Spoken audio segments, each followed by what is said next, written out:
ঘরের ভিবি ছেলে মেয়ে আছে যাহারা, জন্মের মতো বিদায় করে দেবে তাহারা।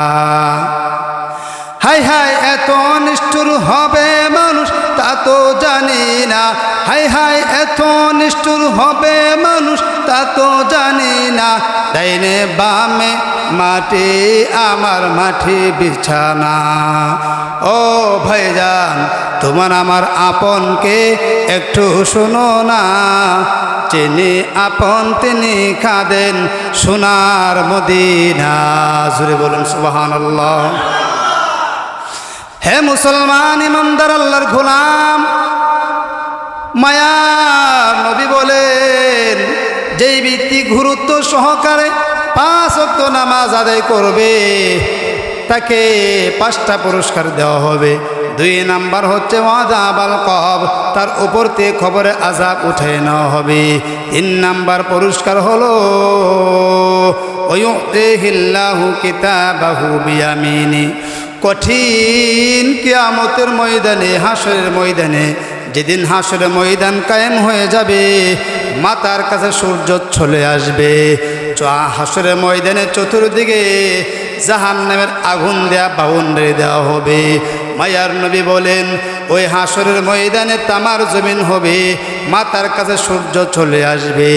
ওই হাসরের কঠিন ময়দানে আল্লাহর আরশের ছায়া ছাড়া কোনো ছায়া থাকবে না, হাউজে কাউসারের পানি ছাড়া কোনো পানি থাকবে না।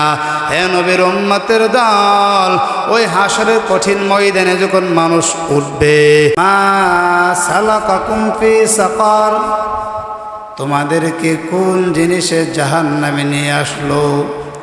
তখন জাহান্নামীরা বলবে ক্বালু লাম নাকু মিনাল মুসাল্লিন ওয়া লাম নাকু নুতইমুল মিসকিন ওয়া কুন্না নাখুদু মিনাল খাইদিন ওয়া কুন্না নুকাযযিবু বিয়াউমিদ্দিন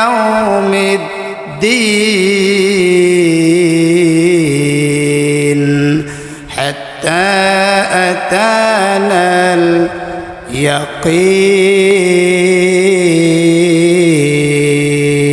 ইয়াকিন। আল্লাহু আকবার।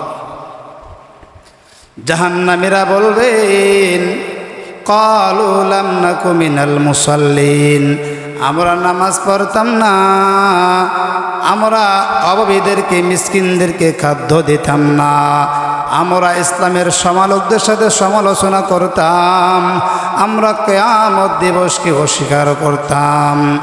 অবশেষে আমাদের মৃত্যু এসে গেল। হে নবীর উম্মতের দল, মোট কথা জাহান্নামে বাঁচতে হলে মোট কথা দৈনন্দিন 5 ওয়াক্ত নামাজে জাহান্নাম থেকে বাঁচার মামুলি ফর্মুলা মাত্র। কিন্তু যারা সত্যিকারে আল্লাহর প্রিয় ভাজন হতে চায়, কিন্তু যারা সত্যিকার অর্থে আল্লাহর প্রেমিক হতে চায়, তাদের জন্য এতটুকু যথেষ্ট নয়। যেই নবীর আগে পিছনের সমস্ত গুনাহ মাফ করে দেওয়া হয়েছে, লিয়াগফিরা লাকাল্লাহু মা তাকদ্দামা মিন যামবিকা ওয়া মা তাআখার। যে নবীর আগে পিছনের সমস্ত গুনাহ মাফ করে দেওয়া হয়েছে, সেই নবী দেখা গেছে রাত্রে নামাজ দাঁড়িয়ে এত দীর্ঘক্ষণ দাঁড়িয়ে থাকতেন, নবীজির পা মোবারক ফুলে ফেটে পানি ঝরত। জোরে বলুন সুবহানাল্লাহ। হে নবীর উম্মতের দল, মায়া নবী নামাজে সেজদায় এত লম্বা সেজদা করতেন। আম্মাদান হযরত আয়েশা সিদ্দিকা রাদিয়াল্লাহু আনহা বলেন, আমি মনে মনে ভাবতাম আল্লাহর পয়গম্বর ইন্তেকাল করেছেন। আমি যখন আল্লাহর পয়গম্বরের পায়ে হাত রাখতাম তখন বুঝতাম যে আল্লাহর পয়গম্বর জীবিত আছেন। হে মুসলমান ইমানদার আল্লাহর গোলাম, মায়া নবী, দয়া নবী উম্মতের প্রতি কেমন মহব্বত ছিল, কেমন ভালোবাসা ছিল। মায়ার নবী উম্মতের ব্যথায় ব্যতীত হয়ে, উম্মতের দরদে দরিদ্র হয়ে একটি মাত্র আয়াত পরে সারা রাত্র কাটিয়ে দিয়েছেন। জুড়ে বলুন সুবহানাল্লাহ। وَإِن تُعَذِّبْهُمْ فَإِنَّكُمْ عِبَادُكَ وَإِن تَغْفِرْ لَكُمْ فَإِنَّكَ أَنْتَ الْعَزِيزُ الْحَكِيمُ।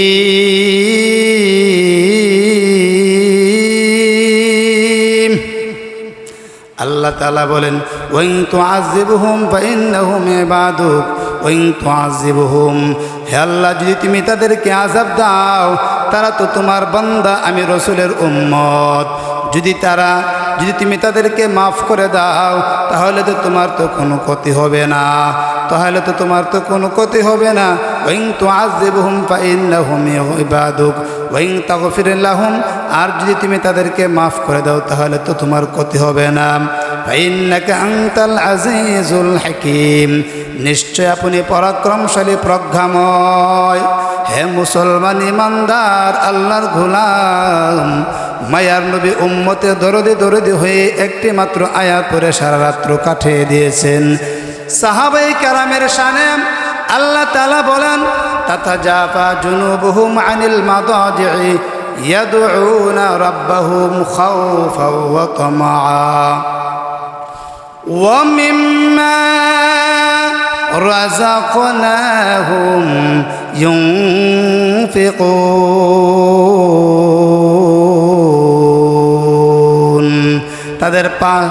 তাদের পার্শ্ব সজ্জা থেকে আলাদা থাকে, সাহাবায়ে কেরামের পিঠ বিছানা থেকে আলাদা থাকে। তারা তাদের রবকে ডাকে ভয় ও আশায়, আর তারা আমার দেওয়া রিজিক থেকে তারা ব্যয় করে। জোরে বলুন সুবহানাল্লাহ।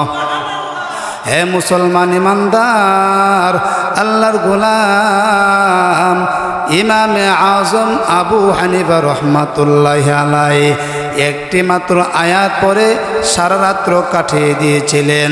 আয়াতটি হলো, ওয়ামতাজুল ইয়াওমা আইয়ুহাল মুজরিমুন।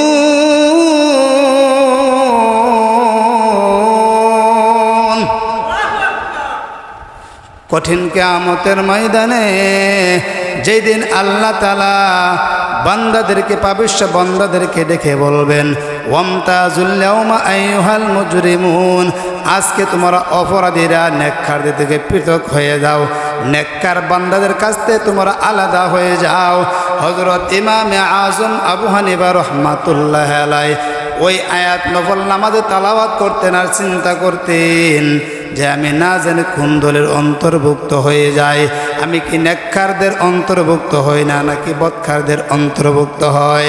হে নবীর উম্মতের দল, হযরত ওমর রাদিয়াল্লাহু আনহু এশারের উযু দিয়ে ফজর পর্যন্ত অতিবাহিত করেছেন। হযরত ওমর এশারের উযু দিয়ে ফজর পর্যন্ত অতিবাহিত করেছেন। আর হযরত ওমর চোখের পানি চেড়ে চেড়ে বলতেন, ওগো আল্লাহ, জাহান্নামের আগুনের ভয় আমার নিদ্রাকে হারাম করে দিয়েছে। সুবহানাল্লাহ বলুন। হে মুসলমান ইমানদার, আল্লাহর গোলাম হযরত ওমর রাদিয়াল্লাহু আনহু আল্লাহর ভয়ে কান্না করতে করতে ওনার চেহারায় দুইটা কালো দাগ পড়ে গিয়েছিল। লোকেরা বলতো, গো আল্লাহর পয়গম্বরের সাহাবী ওমর, আপনার চেহারায় দুইটা কালো দাগ, দেখতে ভালো লাগে না, সুন্দর লাগে না, চিকিৎসা করেন ভালো হয়ে যাবে। হযরত ওমর বলতেন, ও লোক সকল, তোমরা আল্লাহর কাছে দোয়া করো, আমি যেন এই কান্নার অর্থ অবস্থায় কবরে যেতে পারি, আমার এই গালে দাগ নিয়ে যেন আমি কবরে যেতে পারি। আল্লাহ যদি আমাকে জিজ্ঞাসা করেন, হে ওমর, তুমি আমার দরবারে কি নিয়ে আসছো, তখন আমি বলবো, ও আল্লাহ, তোমার দরবারে কিছুই নিয়ে আসতে পারি নাই, তোমার ভয়ে, তোমার জাহান্নামের ভয়ে কান্না করতে করতে আমার গালে 2টা কালো দাগ পড়ে গিয়েছিল, আমি ওই কালো 2টা দাগ নিয়ে তোমার দরবারে হাজির হয়েছি। জুড়ে বলুন সুবহানাল্লাহ। হযরত ওমর এশারের ওযু দিয়ে ফজর পর্যন্ত অতিবাহিত করতেন। হযরত উসমান জিন্নুরাইন রাদিয়াল্লাহু আনহু উনি সারা দিন রোজা রাখতেন, সারা রাত নামাজে কাটাই দিতেন। প্রত্যেক রাকাতে পুরা কোরআন শরীফ খতম করতেন। জুড়ে বলুন সুবহানাল্লাহ। হে মুসলমান ইমানদার আল্লাহর গোলাম, বর্ণিত আছে 40 জন তাবিঈ এশারের ওযু দিয়ে ফজরের নামাজ আদায় করেছেন, আর তারা চোখের পানি ছেড়ে ছেড়ে কান্না করতেন, মালিক জাহান্নামের আগুনের ভয় আমাদের নিদ্রাকে হারাম করে দিয়েছেন। এই হলো নবী এবং সাহাবায়ে কেরামদের নামাজের হালত, তাবিঈদের নামাজের হালত। আজকে আমরা কত নির্লজ্জ, বেহায়া, বেলাদা। নামাজের সময় হয়ে যায়, মুয়াজ্জিন আজান দিয়ে নামাজের সময় হয়ে যায়, জামাত শুরু হয়ে যায়, আমরা ঘুমিয়ে থাকি, আড্ডায় মগ্ন থাকি। আল্লাহ না করুন, আল্লাহ না করুন, এমন তো অবস্থা যে বেনামাজি অবস্থায় মারা যায়, তাহলে অবস্থা আমাদের কি হবে? জুড়ে বলেন ঠিক কিনা? হে মুসলমান ইমানদার আল্লাহর গোলাম, মায়া নবী রাহমাতুল লিল আলামিন বলেন, যেই ব্যক্তি গুরুত্ব সহকারে 5 ওয়াক্ত নামাজ আদায় করবে, আল্লাহ তাআলা তাকে 5টি পুরস্কারে সম্মানিত করবেন। জুড়ে বলুন সুবহানাল্লাহ। মায়ার নবী বলেন, মান হাফাযা আলাস সালাতি আকরামাহুল্লাহু বিখামসি খিসাল ইয়ারফাউ আনহু যিকাল আইশ ওয়া আযাবাল কবর ওয়া ইউতিহিল্লাহু কিতাবাহু বিয়ামিনি ওয়া ইয়ামুররু আলা সিরাতি কাল বারক ওয়া ইয়াদখুলুল জান্নাতা বিগাইরি হিসাব। মায়ার নবী রাহমাতুল লিল আলামিন বলেন, যেই ব্যক্তি গুরুত্ব সহকারে 5 ওয়াক্ত নামাজ আদায় করবে, তাকে 5টি পুরস্কার দিয়ে সম্মানিত করা হবে। 1 নাম্বার হলো রুজি রোজগার এবং জীবনের সংকীর্ণতা হতে তাকে মুক্তিদান করা হবে। 2 নাম্বার হলো তার উপর থেকে কবরের আযাব উঠিয়ে নেওয়া হবে। 3 নাম্বার হলো হাসরের কঠিন ময়দানে তার ডান হাতে আমলনামা দেওয়া হবে। 4 নাম্বার পুরস্কার হলো ফুলচারা বিদ্যুতের গতিতে পার হয়ে যাবে। 5 নাম্বার পুরস্কার হলো বিনা হিসাবে সে জান্নাতে প্রবেশ করবে। এই 5টা বিষয় এমন, যদি কারো এই 5টা বিষয় হাসিল হয়ে যায়, তাহলে সে আলমে দুনিয়া, আলমে বরজক, আলমে আখেরাত, অর্থাৎ দুনিয়ার জগৎ, কবরের জগৎ এবং আখেরাতের জগতে সে সফল কাম হবে। জুড়ে বলুন সুবহানাল্লাহ। লা খাউফুন আলাইহিম ওয়া লা হুম ইয়াহজানুন।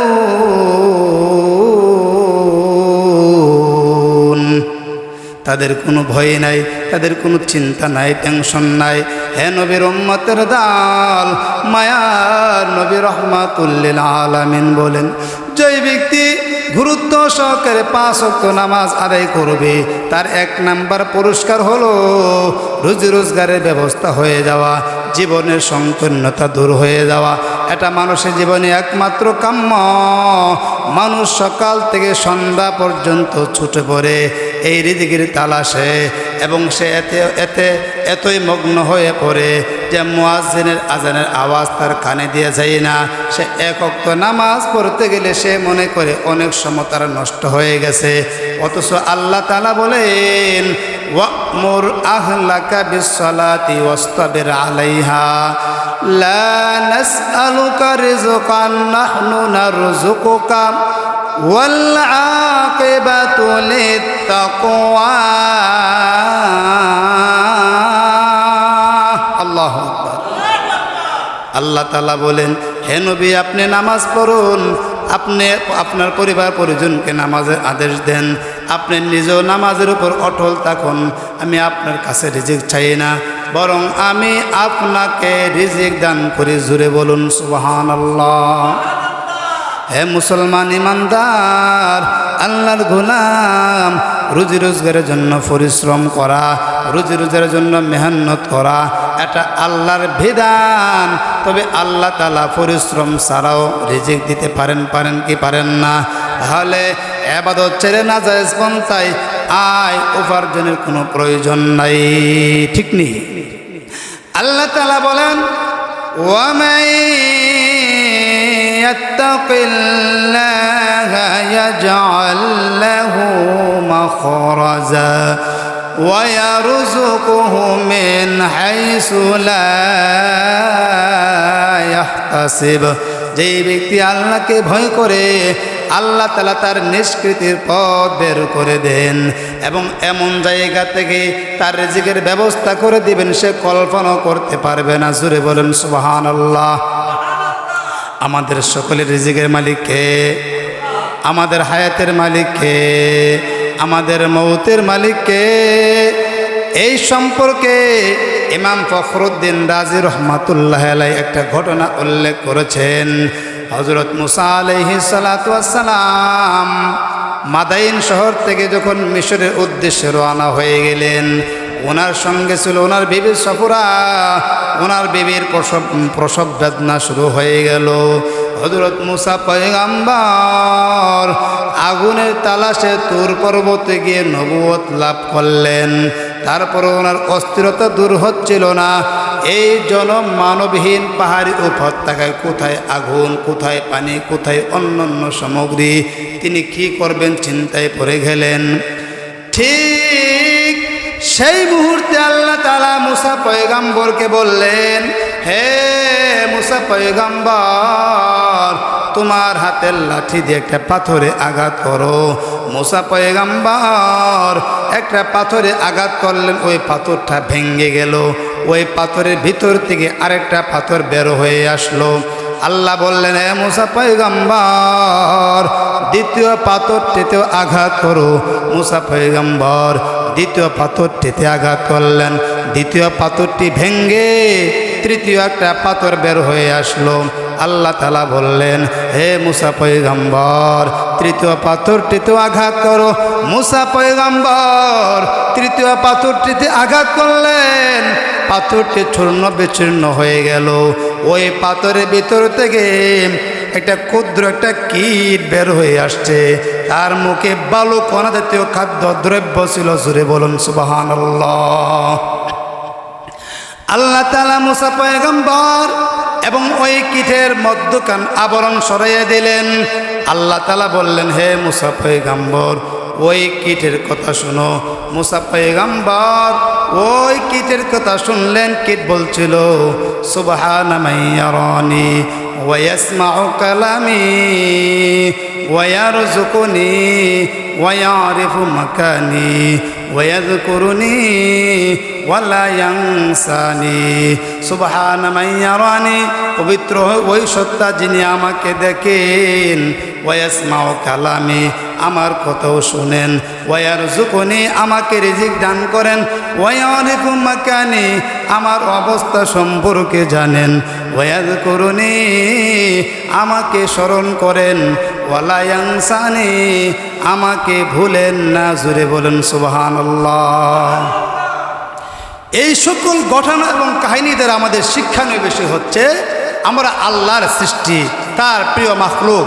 আমরা যদি আল্লাহর হুকুমে সাড়া দিই, যথাযথভাবে নামাজ আদায় করি, এতে যদি আমাদের অফিসের, ব্যবসার, প্রতিষ্ঠানের অন্যান্য কাজের যদিও আমাদের বাহ্যিক ক্ষতি হয়, তারপরে আমরা লাভবান, আমাদের রিজিক কমবে না। আল্লাহ চাহে তো রিজিক বাড়িয়ে দিবেন। জোরে বলেন সুবহানাল্লাহ। যেমন আল্লাহ অন্যান্য মাখলুককে রিজিক দিয়ে দেখেন। মায়ার নবী বলেন, আর রিজকু মাকসুমুন ইয়াতুলুবুল আবদা কামা ইয়াতুলুবু আজালা।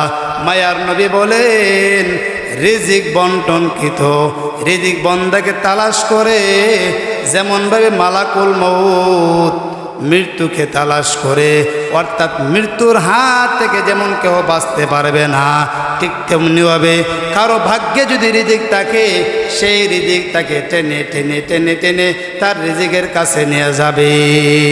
সুবহানাল্লাহ। হে মুসলমান ইমানদার আল্লাহর গোলাম, যাই হোক, আমি বলছিলাম মায়ার নবী রাহমাতুল লিল আলামিন বলেন, যেই ব্যক্তি গুরুত্ব সহকারে 5 ওয়াক্ত নামাজ আদায় করবে, তার 1 নাম্বার পুরস্কার হচ্ছে রুজি রোজগার এবং জীবনের সংকীর্ণতা দূর হয়ে যাবে। 2 নাম্বার হলো ওয়াযাবাল কবর, তার উপর থেকে কবরের আযাব উঠায় নেওয়া হবে। সুবহানাল্লাহ। হে নবীর উম্মতের দল, কবর তো হচ্ছে ভয়ানক একটা জায়গা। মায়ার নবী বলেন, কবরের মতো ভয়ঙ্কর আর কোনো জিনিস আমি দেখি নাই। মায়ার নবী বলেন, আখিরাতের প্রথম ঘাঁটি হলো কবর। যেই ব্যক্তি কবরে আটকে যাবে, সে হাসরে মিজানে পুলচরাতে জাহান্নামে আটকে যাবে। আর যেই ব্যক্তি কবর থেকে মুক্তি পেয়ে যাবে, সে হাসরে মিজানে পুলচরাতে জাহান্নাম থেকে মুক্তি পেয়ে যাবে। জুড়ে বলুন সুবহানাল্লাহ। দিন চলে যায়, রাত এসে যায়, দিন চলে যায়, রাত এসে যায়, আমার কবরের কথা শুধু মনে পড়ে যায়, আমার কবরের কথা শুধু মনে পড়ে যায়। ডাইনে বেহেশত, বামে দুজক, পিছনে মালাকুল মউত, সামনে আমার মহান আল্লাহ, পায়ের নিচে ফুলসিরাত, ওমা আনা মিনাল মুশরিকিন। জাগরে মুমিন, তুমি জাগরে মুমিন, তুমি জাগরে মুমিন, তুমি জাগরে মুমিন। ফজর, জোহর, আসর, মাগরিব, ইশা, 5 ওয়াক্ত নামাজে আল্লাহর সাথে প্রেম ভালোবাসা। ঠিক কিনা জোরে বলুন। ফজর, জোহর, আসর, মাগরিব, ইশা, 5 ওয়াক্ত নামাজে আল্লাহর সাথে প্রেম ভালোবাসা। কবের জানি ঢাকা শিবে, কবের জানি ঢাকা শিবে, আমার কবরে যাওয়ার দিন। দিন চলে যায়, রাত এসে যায়, আমার কবরের কথা শুধু মনে পড়ে যায়। ভাই, ওই কবর আপনি আমার সামনে আছে না নাই? মায়া নবী রাহমাতুল লিল আলামিন বলেন, যেই ব্যক্তি গুরুত্ব সহকারে 5 ওয়াক্ত নামাজ আদায় করবে, তার 2 নাম্বার পুরস্কার হচ্ছে ওয়াযাবাল কবর, তার উপর থেকে কবরের আযাব উঠাই দিবেন। আম্মা জান হযরত আয়েশা সিদ্দিকা রাদিয়াল্লাহু আনহা বলেন, একদিন আমি আমার শয়ন কক্ষে ঘুমের ঘরে বসাছিলাম, এমত অবস্থায় হঠাৎ অপ্রত্যাশিতভাবে মায়ার নবী রাহমাতুল লিল আলামিন আমার হুজরার ভিতরে প্রবেশ করলেন। আমি আমার অভ্যাস মতো দাঁড়াইতে চাইলে মায়ার নবী বললেন, হে আয়েশা, তুমি তোমার স্থানে বসে থাকো। আমি তাই করলাম। মায়ার নবী রাহমাতুল লিল আলামিন আমার হুজরার ভিতরে প্রবেশ করে নবীজির মাথা মুবারক আমার কোলের উপর রাখলেন। হযরত আম্মা জান আয়েশা সিদ্দিকা রাদিয়াল্লাহু আনহা বলেন, আমি তালাশ করে করে নবীজির দাড়ি মুবারক 19টি পাকা দাড়ি দেখতে পেলাম।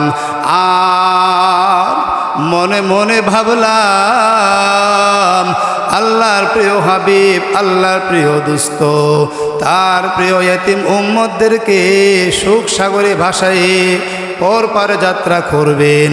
এই কথা ভাবতে ভাবতে আমার দু চোখে অবিরাম অশ্রু ঝরতে লাগলো এবং কয়েক ফোঁটা পানি মায়ার নবীর চেহারা মুবারকে পতিত হলো।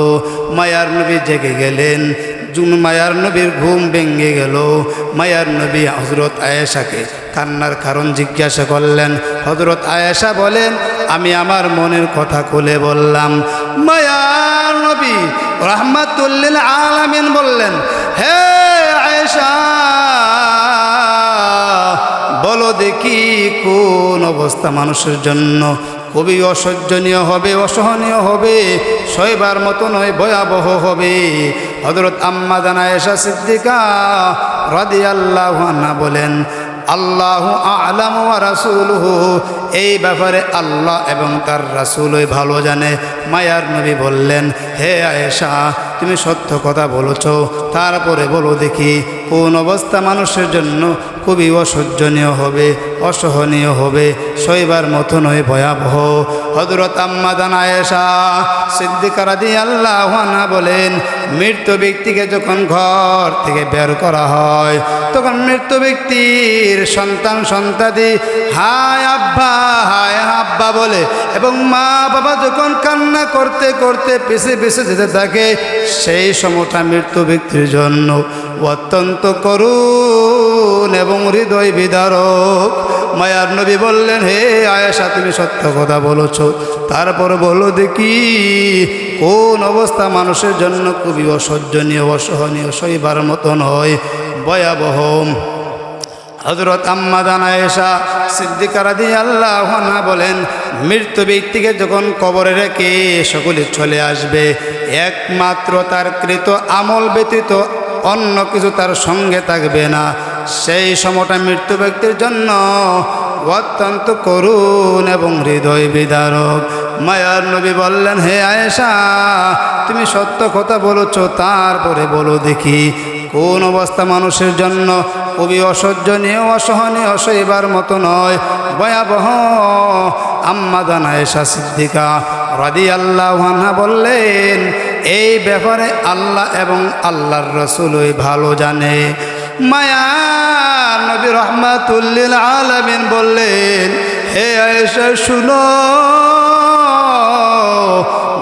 গোসলদাতা যখন মৃতদেহের পরিধের বস্ত্র, পাগড়ি, আংটি এইসব খুলে নেওয়া হয়, রোজ যখন তার এই উলঙ্গ অবস্থা দেখতে পায় তখন সে উচ্চ সুরে চিৎকার দিয়ে বলে, হে আল্লাহর বান্দাগণ, তোমরা আমার পরিধের বস্ত্র একটু ধীরে ধীরে খোলো, কেননা এই মাত্র আমি মৃত্যুর যন্ত্রণা থেকে আমি অব্যাহতি পেয়েছি।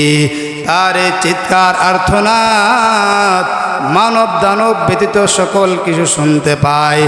মানুষ যে শুনত তাহলে বেহুশ হয়ে যেত। হে মুসলমান ইমানদার আল্লাহর গোলাম, এরপরে যখন মৃত্যু ব্যক্তি শরীরে যখন পানি ঢালা হয়, মৃত্যু ব্যক্তির আত্মা পুনরায় চিৎকার দিয়ে বলে, হে আল্লাহর বান্দাগণ, তোমার আমার শরীরে অত্যন্ত ঠান্ডা কিংবা গরম পানি ঢেলে দিও না, কারণ একটু আগে আমার আত্মা বের হওয়ায় দেহ কত বিক্ষত হয়ে আছে। মৃত্যু ব্যক্তির শরীর কসলানোর সময় মৃত্যু ব্যক্তির আত্মা চিৎকার দিয়ে বলে, হে আল্লাহর বান্দাগণ, তোমরা আমার শরীরে এত জোরে কসলাইও না। মৃত্যু ব্যক্তির শরীরে কাঁপন চড়ানোর সময় মৃত্যু ব্যক্তির আত্মাকে দেখে দে বলেন, হে আল্লাহর বান্দাগণ, তোমার আমার মাথার দিকটা শক্ত করে বেঁধো না, যাতে আমার সন্তান সন্ততি আত্মীয় স্বজন শেষবারের মতো এক নজর দেখে নিতে পারি। মায়ার নবী বলেন, মৃত্যু ব্যক্তিকে যখন ঘর থেকে বের করা হয়, মৃত্যু ব্যক্তি আত্মা চিৎকার দিয়া বলেন, হে আল্লাহর বান্দাগণ, তোমরা আমাকে এখন ঘর থেকে বের করিও না, আমাকে আমার ভারী ঘর, সন্তান সন্ততি সব কিছু একবার দেখে নিতে দাও। আজ হতে আমার পুত্র কন্যা এতিম, স্ত্রী বিধবা হয়ে গেল, তাদেরকে তোমরা কষ্ট দিও না, আমি সব কিছু ছেড়ে যাচ্ছি, আমি আর কখনো পৃথিবীতে ফিরে আসবো না। কাঠ বহনকারী যখন কাঠ বহনকারীগণ যখন কাঠ নিয়ে 3 কদম অগ্রসর হয়, আবার মৃত ব্যক্তির আত্মাকে দেখে বলেন, হে আল্লাহর বান্দাগণ, আমি দুনিয়ার মোহে আকৃষ্ট হয়ে নিজেকে বরবাদ করে ফেলেছি, ধ্বংস করে ফেলেছি। সাবধান, তোমার আমার মতো হয়েও না।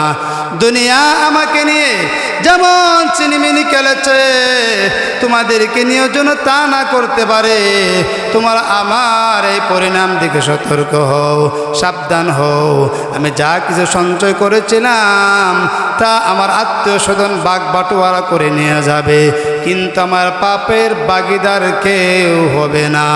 এরপরে যখন মৃত্যু ব্যক্তিকে জানাজা শেষ করে যখন মৃত্যু ব্যক্তির আত্মীয় স্বজন সকলে চলে যাবে, তখন মৃত্যু ব্যক্তির আত্মা খেদে খেদে বলেন, হে আল্লাহর বান্দাগণ, তোমরা অন্তত আমার দাফন পর্যন্ত থাকো।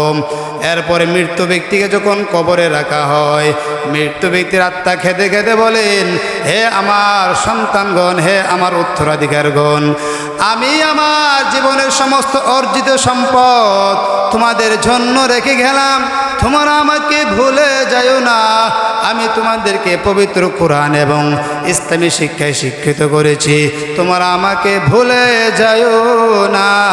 আমি জানি জীবিতদের অন্তরে মৃত্যু ব্যক্তি জামহারি অপেক্ষা অধিক শীতল বলে বিবেচিত, কিন্তু তোমরা আমাকে ভুলে যাও না, তোমরা আমাকে স্মরণ করিও।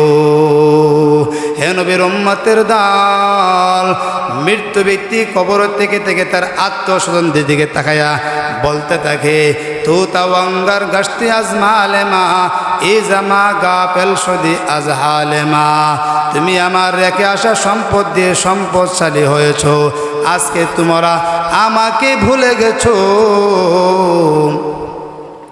আমি চলে যাব, আমায় তোমরা ভুইলা যাও না। আমি চলে যাব, আমায় তোমরা ভুইলা যাও না। ডাইনে বামে মাটি মাটি আমার বিছানা। আমি চলে যাব, আমায় তোমরা ভুইলা যাও না। ডাইনে বামে মাটি মাটি আমার বিছানা। টাকা পয়সা দিয়েছি, সব কিছু পালাইয়া আজ একাই চলেছি। হাই হাই এত নিষ্ঠুর হবে মানুষ তা তো জানি না। ডাইনে বামে মাটি মাটি আমার বিছানা। ঘরের ভিবি ছেলে মেয়ে আসে যাহারা, ঘরের ভিবি ছেলে মেয়ে আছে যাহারা, জন্মের মতো বিদায় করে দেবে তাহারা। হাই হাই এত নিষ্ঠুর হবে মানুষ তা তো জানি না। হাই হাই এত নিষ্ঠুর হবে মানুষ তা তো জানি না।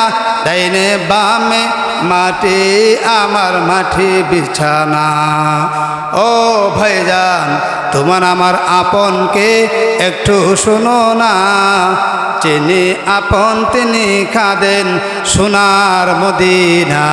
জুড়ে বলুন সুবহানাল্লাহ। হে মুসলমান ইমানদার আল্লাহর গোলাম, মায়ার নবী বলেন, যেই ব্যক্তি গুরুত্ব সহকারে 5 ওয়াক্ত নামাজ আদায় করবে তাকে 5টা পুরস্কার দেওয়া হবে। 2 নাম্বার হচ্ছে ওয়াযাবাল কবর, তার উপর থেকে খবরে আযাব উঠিয়ে নেওয়া হবে।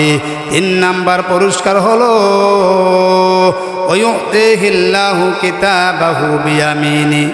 কঠিন কিয়ামতের ময়দানে, হাসরের ময়দানে, যেদিন হাসরের ময়দান কায়েম হয়ে যাবে, মাথার কাছে সূর্য চলে আসবে। হাসরের ময়দানে চতুর্দিকে জাহান্নামের আগুন দেয়া বাউন্ডারি দেওয়া হবে। মায়ার নবী বলেন, ওই হাসরের ময়দানে তামার জমিন হবে, মাথার কাছে সূর্য চলে আসবে। ওই হাসরের কঠিন ময়দানে আল্লাহর আরশের ছায়া ছাড়া কোনো ছায়া থাকবে না, হাউজে কাউসারের পানি ছাড়া কোনো পানি থাকবে না।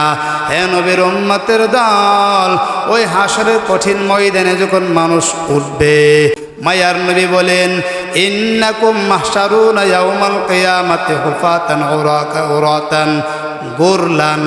মায়া নবী রাহমাতুল লিল আলামিন বলেন, হাসরের কঠিন ময়দানে মানুষ উলঙ্গ অবস্থায়, উলঙ্গ পায়ে, খালি পায়ে, খতনাহীন অবস্থায় হাসরের ময়দানে উঠবে।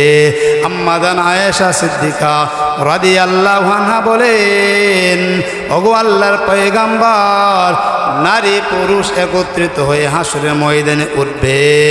এতে কি শরম হবে না, লজ্জা হবে না? একজন কি আরেকজনের দিকে তাকাবে না? মায়ার নবী রাহমাতুল লিল আলামিন বলেন, হে আয়েশা, আল আমরু আশাদ্দু মিন আয়ানজুরা বাযুহুম ইলা বাদ। হে আয়েশা, হাসরের কঠিন ময়দানে এমন অবস্থা হবে, এমন অবস্থা হবে, একজন আরেকজনের দিকে তাকাবার চিন্তা পর্যন্ত তার আসবে না। প্রত্যেকেই নিজেকে নিয়ে চিন্তায় ব্যস্ত হয়ে পড়বে। প্রত্যেকেই বলবে, ইয়া নফসি, ইয়া নফসি, মাবুদ গো, আমার কি উপায় হবে, আমার কি উপায় হবে? প্রত্যেকেই নিজেকে নিয়ে ব্যস্ত থাকবে। আম্মা জান আয়েশা সিদ্দিকা রাদিয়াল্লাহু আনহা বলেন, ওগো মায়ার নবী,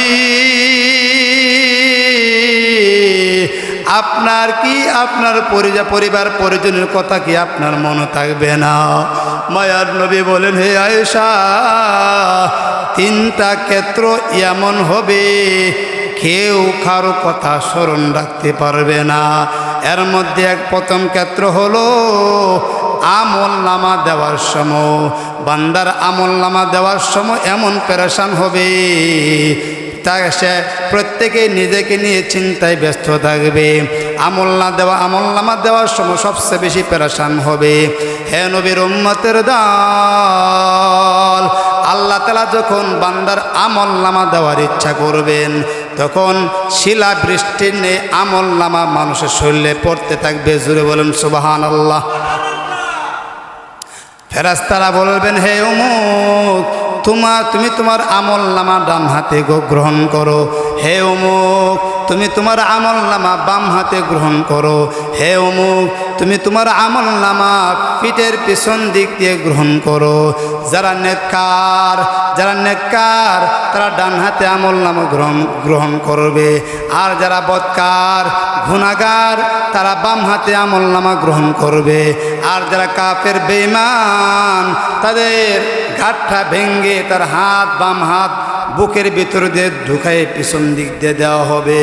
হে নবীর উম্মতের দল, আমল নামা দিয়ে বলা হবে, ইকরা কিতাবাকা, ইকরা কিতাবাক, কাফা বিনাফসিকাল ইয়াওমা আলাইকা হাসিবা। বলা হবে, ইকরা কিতাবাকা, তুমি তোমার আমল নামা পড়ো। আজকে তোমার আমল নামা তুমি নিজেই বোঝার জন্য যথেষ্ট। তখন আমল নামা পড়ে বলবে, মা লিহাযাল কিতাব লা ইউগাদিরু সগীরাতাও ওয়ালা কাবীরাতাও ইল্লা আহসাহা।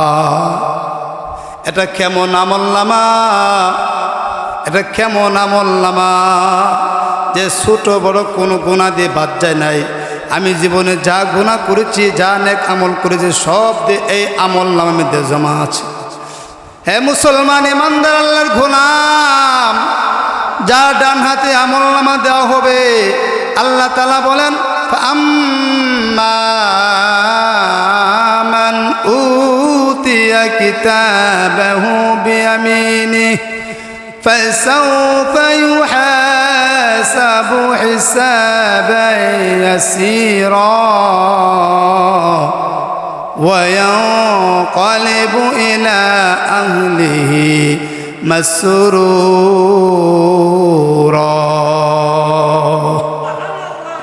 যার ডান হাতে আমল নামা দেওয়া হবে, তার হিসাব নিকাশ সহজে হয়ে যাবে।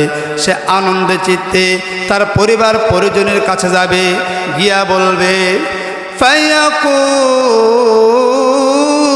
হাউমু কিতাবিয়া ইন্নী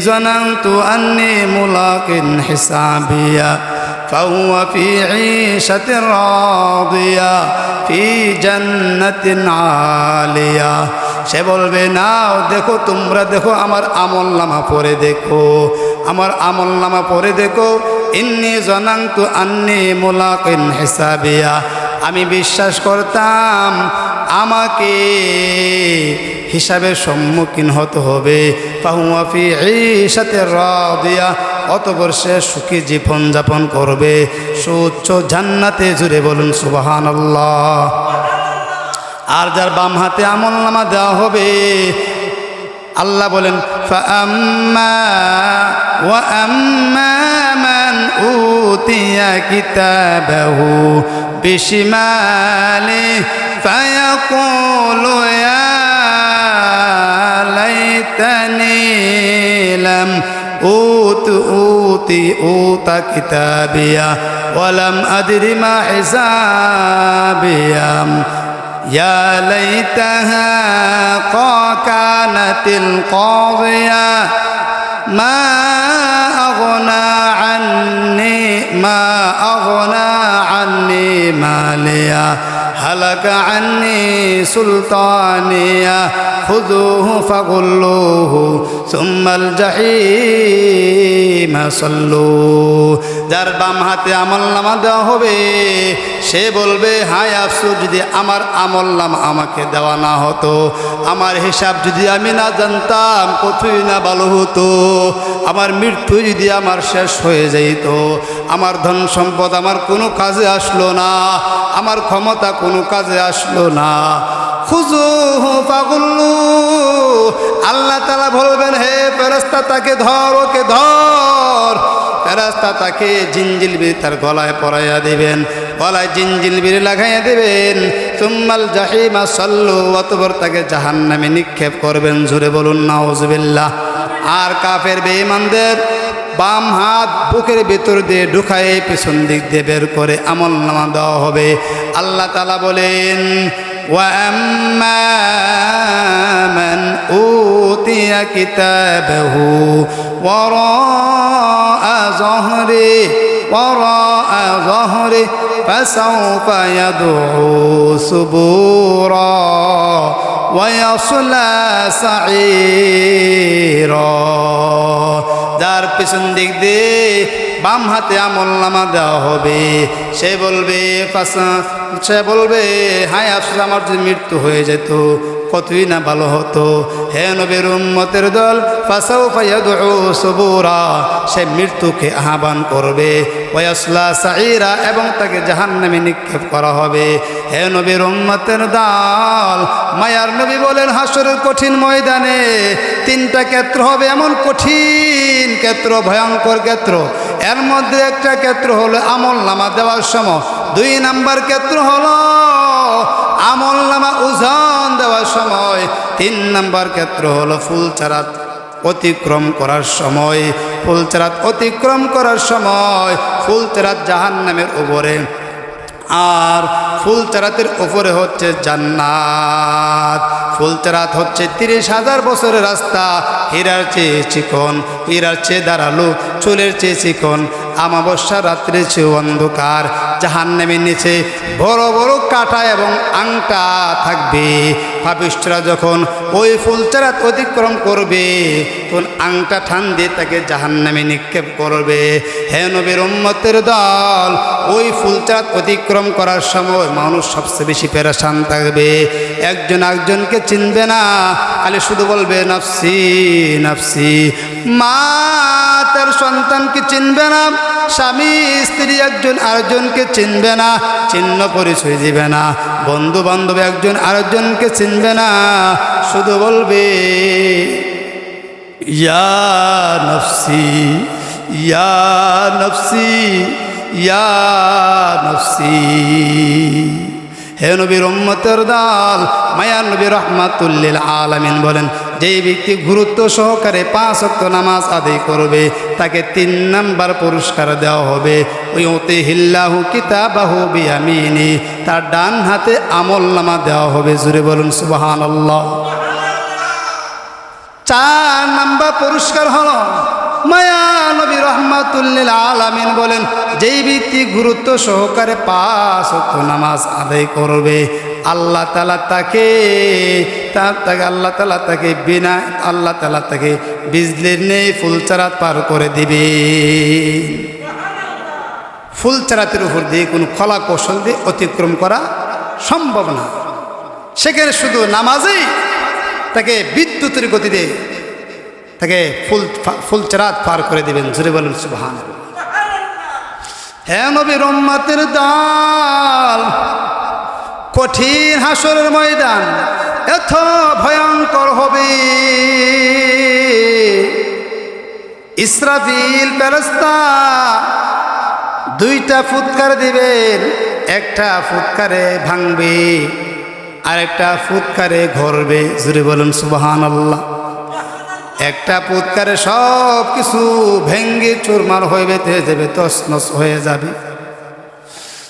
فإذا نفخ في الصور نفخة واحدة, হযরত ইসরাফিল ফেরেশতা যখন প্রথম ফুৎকার দিবে একটানা 6 মাস আওয়াজ চলবে। এক ফুৎকারে সব শেষ হয়ে যাবে, সব ধ্বংস হয়ে যাবে, সব কিছু ধ্বংস হয়ে যাবে। আসমান জমিন পাহাড় পর্বত সব কিছু ধ্বংস হয়ে যাবে। ফাইদা নুফিখা ফিস সূর, সূর অর্থ হইল সিংহা আকারে এক বস্তু, একে বলে সূর বলা হয়, সিংহা। হযরত ইসরাফিল একটা ফুৎকার যখন দিবে তামাম পৃথিবী শেষ। আল্লাহ আজরাইলকে জিজ্ঞাসা করবেন, এখন আর মৃত্যু ভাই কে আছে? আজরাইল বলবেন জিব্রাইল, মিকাইল, ইসরাফিল আর আমি আজরাইল। আল্লাহ বলবেন আজরাইল তাদের রূহ কবজ করে নিয়ে আসো। এই জিব্রাইল, মিকাইল, ইসরাফিল, আজরাইল রূহ কবজ করে নিয়ে আসবেন। এরপরে আল্লাহ বলবেন মুত ইয়া মালাকাল মাউত, হে মালাকুল মাউত তুমিও মরে যাও। তো সব কিছু শেষ হয়ে যাবে।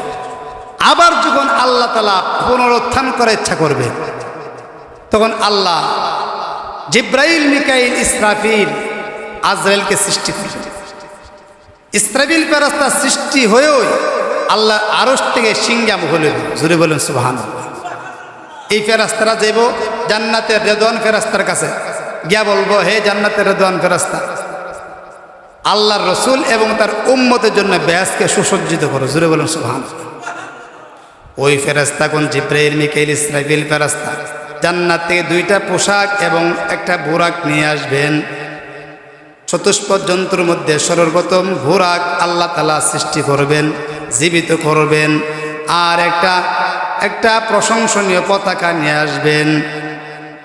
আল্লাহ তাআলা বলবেন হে ফেরেশতা কোন, হে জিব্রাইল, মিকাইল, ইসরাফিল ফেরেশতা যাও আমার নবীর রওজার সামনে হাজির হও। তখন তো থামার জমিন হবে, নবীজির রওজা কোথায় চিনতে পারবে না। হঠাৎ করে তাকায়া দেখবে মায়া নবী রওজা মুবারক থেকে আসমান পর্যন্ত একটা নূরের খাম্বা কুঠি দেখা যায়। জোরে বলুন সুবহানাল্লাহ। হযরত জিব্রাইল ফেরেশতা বলবেন হে মিকাইল ফেরেশতা, জিব্রাইল ফেরেশতা বলবেন হে ইসরাফিল, আল্লাহ তাআলা তোমাকে পুনরুত্থানের দায়িত্ব দান করেছে, তুমি মায়ার নবীকে খবর দিয়ে উঠাও। তখন ইসরাফিল ফেরেশতা বলবেন হে জিব্রাইল ফেরেশতা, আপনি দুনিয়াতে আল্লাহর পয়গম্বরের বন্ধু ছিলেন, আপনি আল্লাহর পয়গম্বরকে রওজা আথারতে উঠান। তখন জিব্রাইল আলাইহিস সালাতু ওয়াস সালাম লজ্জায় কিছু বলবে না।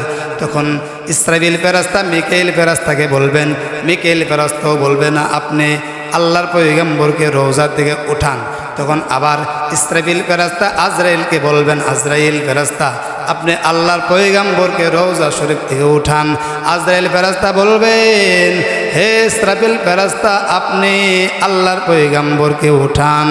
তখন ইসরাফিল ফেরেশতা মায়ার নবীর রওজার সামনে দাঁড়াইয়া জোরে গলায় যখন বলবে ওগো মায়ার নবী, আল্লাহর দিদার এবং হিসাব নিকাশের জন্য হাসরের ময়দানে উঠুন।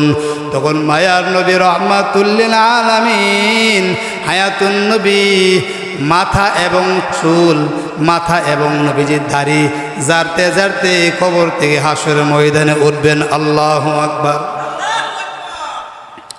মায়া নবী রহমাতুল্লিল আলামিন বলবেন, ভাই জিবরাইল আমাকে সুসংবাদ দাও, আমাকে সুসংবাদ দাও। তখন জিবরাইল ফেরেশতা জান্নাতে দুইটা পোশাক, বুরাক এবং পতাকার সুসংবাদ দেবেন। মায়ার নবী বলবেন, রে জিবরাইল পোশাকের সুসংবাদ না, বুরাকের সুসংবাদ না, পতাকার সুসংবাদ না, আমার গুনাহগার উম্মতের সুসংবাদ দাও। আমার গুনাহগার উম্মত থেকে ফুলচারাতের উপর রেখে আসছো। সুবহানাল্লাহ। জিবরাইল ফেরেশতা বলবেন, ওগো আল্লাহর পয়গম্বর, আল্লাহর কসম এখন পর্যন্ত পুনরায় জীবিত হওয়ার জন্য ইসরাফিল ফেরেশতা সিংহে ফুৎকার দেন নাই। সুবহানাল্লাহ। এরপরে জিবরাইল ফেরেশতা দ্বিতীয় ফুৎকার দিবেন। ونفخ فيه أخرى فإذا قيام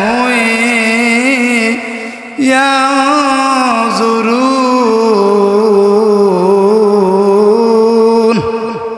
ইসরাফিল ফেরেশতা যখন পুনরায় ফুৎকার দেবেন তখন সকলে হাসরের ময়দানে উঠে দাঁড়ায় যাবে এবং দেখতে থাকবে, হে নবীর উম্মতের দল, হাসরের কঠিন ময়দানে 50,000 বছর দাঁড়িয়ে থাকতে হবে। আল্লাহ তাআলা তাদের প্রতি ভ্রুক্ষেপ করবেন না, আল্লাহ বিচারে ফাইসালা করবেন না। হাসরের কঠিন ময়দানে মানুষ কান্না করতে করতে চোখের পানি শেষ হয়ে যাবে, চোখ দিয়ে রক্তে পড়তে থাকবে। কারো এত পরিমাণ ঘাম হবে, কারো আঁটু পর্যন্ত ঘাম হবে, কারো কোমর পর্যন্ত ঘাম হবে, কারো বুক পর্যন্ত ঘাম হবে। কেউ হাসরের ময়দানে ঘামের সাগরে হাবুডাবু খাবে। হে নবীর উম্মতের দল, এই কঠিন কিয়ামতের ময়দানে, হাসরের ময়দানে 50,000 বছর দাঁড়িয়ে থাকতে হবে। মানুষের আর কষ্ট সহ্য হচ্ছে না, সকলে বলা বলি করবে, আর কষ্ট সহ্য হচ্ছে না। চলো যাই আদমের কাছে, একটা হিসাব নিসাব হয়ে যাক, হয়তো জান্নাতে গেলে যাবো, নাহলে জাহান্নামে যাব, একটা হিসাব হয়ে যাক, হিসাব শুরু হয়ে যাক। সকলে দৌড়ে যাবে আদম নবীর কাছে। আদম নবীর কাছে গিয়ে বলবে, ওগো আল্লাহর পয়গম্বর আদম, আপনি আমাদের জন্য সুপারিশ করেন, আল্লাহ যেন হাসরের ময়দানে বিচারটা শুরু করে দে। আদম পয়গম্বর বলবেন, না না না, আমার দ্বারা সম্ভব হবে না, যাও তোমরা নূহ পয়গম্বরের কাছে যাও। সকলে দৌড়ে যাবে নূহ পয়গম্বরের কাছে, গিয়া বলবে, হে নূহ পয়গম্বর, আপনি আল্লাহর কাছে দোয়া করেন, আল্লাহ যেন বিচারটা শুরু করে দে। নূহ পয়গম্বর বলবেন, আমার দ্বারা সম্ভব না, আল্লাহ আজকে এত রাগান্বিত হয়েছে, ইতিপূর্বে এত রাগান্বিত হয়ে নাই, হবেও না, আমার দ্বারা সম্ভব না। যাও তোমরা ইব্রাহিম পয়গম্বরের কাছে। সকলে দৌড়ে ইব্রাহিম পয়গম্বরের কাছে যাবে, গিয়া বলবে, হে ইব্রাহিম পয়গম্বর, আল্লাহর কাছে দোয়া করেন, আল্লাহকে বলেন যেন আল্লাহ হিসাবটা শুরু করে দেন, হিসাব নিকাশ শুরু করে দেন। ইব্রাহিম পয়গম্বর বলবেন, আমার দ্বারা সম্ভব না। যাও তোমরা মুসা পয়গম্বরের কাছে। সকলে দৌড়ে যাবে মুসা পয়গম্বরের কাছে, গিয়া বলবে, ওগো মুসা পয়গম্বর, আপনি আল্লাহর কাছে বলেন যেন হিসাবটা শুরু করে দে, হিসাব নিকাশ শুরু করে দে। মুসা পয়গম্বর বলবেন, আমার দ্বারা সম্ভব না। যাও তোমরা ঈসা পয়গম্বরের কাছে। তখন দৌড়ে সকলে যাবে ঈসা পয়গম্বরের কাছে, গিয়া বলবে, ওগো আল্লাহর পয়গম্বর ঈসা, আপনি আল্লাহকে বলেন হিসাবটা যেন শুরু করে দে, হিসাব নিকাশে কাজ যেন শুরু করে দে। ঈসা পয়গম্বর বলবেন, আমার দ্বারা সম্ভব না, যাও যাও তোমরা আখেরি পয়গম্বরের কাছে যাও, আখেরি পয়গম্বরের কাছে যাও, আখেরি পয়গম্বর তোমাদের জন্য সুপারিশ করবে। জোরে বলেন সুবহানাল্লাহ। সকলে দৌড়ে আল্লাহর পয়গম্বরের কাছে যাবেন, গিয়া বলবে, ওগো আল্লাহর পয়গম্বর, আল্লাহকে বলেন আল্লাহ যেন হিসাব নিকাশ শুরু করে দে। তখন মায়ার নবী রহমাতুল্লিল আলামিন সেজদায় পড়ে আল্লাহর আরশের নিচে সেজদায় পড়ে এমন আল্লাহর প্রশংসা করবেন, ইতিপূর্বে কেহ এত প্রশংসা করতে পারে নাই, পারবেও না। তখন আল্লাহ তাআলা বলবেন, ইয়া মুহাম্মাদু ইরফা রাসাক, হে মুহাম্মদ, হে আমার বন্ধু, আপনি আপনার মাথা উঠান। ওয়াসাল তুতা, আপনি আবদার করেন, আপনাকে দেওয়া হবে। ওয়াসফা তুশাফা, আপনি সুপারিশ করেন, আপনার সুপারিশ মঞ্জুর করা হবে। তখন মায়ার নবী বলবেন, ওগো আল্লাহ, হাসরের ময়দানে হিসাবটা শুরু করে দেন। তখন মায়ার নবীর কথায়, মায়ার নবীর সুপারিশে হিসাব শুরু হবে। হে নবীর উম্মতের দল, যাই হোক, আমি বলছিলাম মায়ার নবী বলেছেন, যেই ব্যক্তি গুরুত্ব সহকারে 5 ওয়াক্ত নামাজ আদায় করবে তাকে 5টা পুরস্কারে সম্মানিত করা হবে। 1 নাম্বার হলো তার রুজি রোজগার ব্যবস্থা হয়ে যাবে, জীবনের সংকীর্ণতা দূর হয়ে যাবে। 2 নাম্বার হলো তার উপর থেকে কবরের আযাব উঠাইয়ে নেবেন। 3 নাম্বার হলো হাসরের কঠিন ময়দানে তার ডান হাতে আমলনামা দেওয়া হবে। 4 নাম্বার পুরস্কার হলো সে ফুলচারাত বিদ্যুতের গতিতে পার হয়ে যাবে। 5 নাম্বার পুরস্কার হলো ওয়ায়াদখুলুল জান্নাতা বিগাইরি হিসাব, সে বিনা হিসাবে জান্নাতে প্রবেশ করবে। হে নবীর উম্মতের দল, হাসরের কঠিন ময়দানে যার হিসাব নেওয়া হবে তাকে আযাব দেওয়া হবে। মায়ার নবী বলেন, মান হুসিবা উকিবা, যার হিসাব নেওয়া হবে তাকে আযাব দেওয়া হবে। ভাই, ওই নামাজ পড়তে আপনি রাজি আছেন না ভাই? আল্লাহ তাআলা বলেন, আকিমিস সালাতা তরফাইন নাহারি ওয়া যুলাফাম মিনাল লাইল ইন্নাল হাসানাতি ইউযহিবনাস সাইয়্যাত যালিকা যিকরা লিয-যাকিরিন। তোমরা নামাজ কায়েম করো দিনের 2 অংশে এবং রাত্রের প্রথম অংশে। দিনের 2 অংশে, দিনের প্রথম অংশ হচ্ছে ফজর এবং জোহর, দ্বিতীয় অংশ হচ্ছে আসর, আর রাত্রের প্রথম অংশ হচ্ছে মাগরিব এবং এশা নামাজ আদায় করো। আর নেক কাজসমূহ, কোন নেক কাজ গুনাহকে দূরীভূত করে দেয়। এরপরে আল্লাহ তাআলা আর এক আয়াতের মধ্যে বলেন, আল্লাযীনা ইউকিমুনাস সালাতা ওয়া মিম্মা রাযাকনাহুম ইউনফিকুন উলাইকা হুমুল মুমিনুনা হাক্কান লাহুম মাগফিরাতুন ইনদা রাব্বিহিম ওয়া রিজকুন কারীম। আল্লাহ তাআলা বলেন, যারা নামাজ কায়েম করে আমার দেওয়া রিজিক থেকে যারা ব্যয় করে তারাই প্রকৃত মুমিন। তাদের জন্য তাদের রবের নিকট রয়েছে ক্ষমা ও সম্মানজনক রিজিক। আল্লাহ তাআলা আরেক আয়াতের মধ্যে বলেন, ওয়াল্লাযীনা আলা সালাওয়াতিহিম ইউহাফিজুন উলাইকা হুমুল ওয়ারিসুন